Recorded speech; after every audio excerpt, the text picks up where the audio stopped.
Sao đây? Sao đây? Wow. Ôi dồi. Là từ xếp phèo. Một khi ra đá tiền rồi.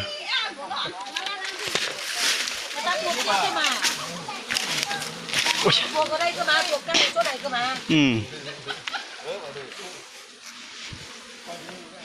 Từ xếp phèo một từ khi tiền nó. Sao?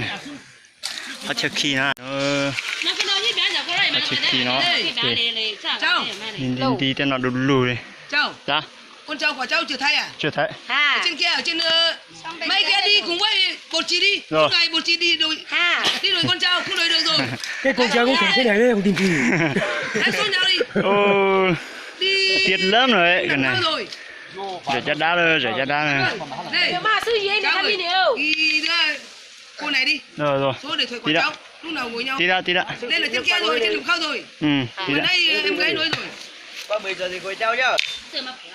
Mít mâm lên rồi, theo cái sao bà. Ô, cái xị cơ.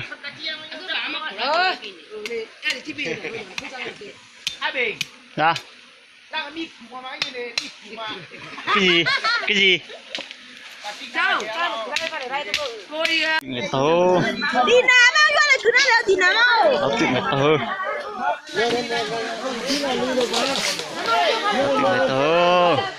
Đó tự người tố. Từ tua đó đã. Từ tao nó nữa, giờ đó mình tránh lại từ đây là nó.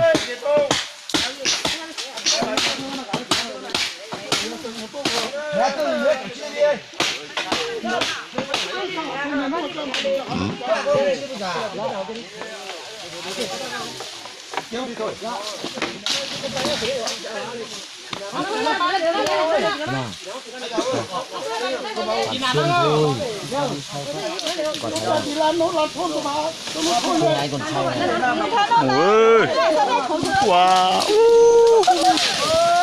ô, tránh ra, mình chạy, mình sao đá đi chạy đây, làm đá, ở đây bằng rồi, hay là dưới kia cho nó rộng. Cái này không phải của người Mông kia đâu. Quá giờ không phải đâu con này. Nhìn thì cái sừng thì nhỏ như quá rồi. Người ta cắt cái thì thay vào đây này. Đâu, nó đấy là phải để thằng à. Chỉ một cốt cha.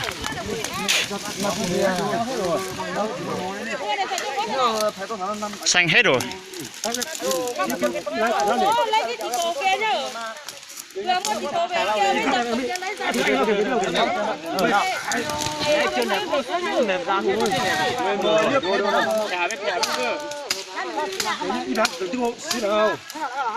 Thế mà nếu như vậy cái bao lâu nè?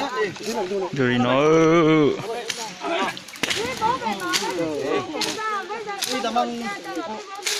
làm cho lâu phải làm một. Phải làm biết đâu này phải làm đâu. Nhưng mà không sắp bàn rồi phải làm ô. Làm biết đâu phải làm. Các bạn chờ lại chơi đi chưa kìa. Hạ này cũng là tao đều lề. Thằng cả culo mà. con gì xía rồi.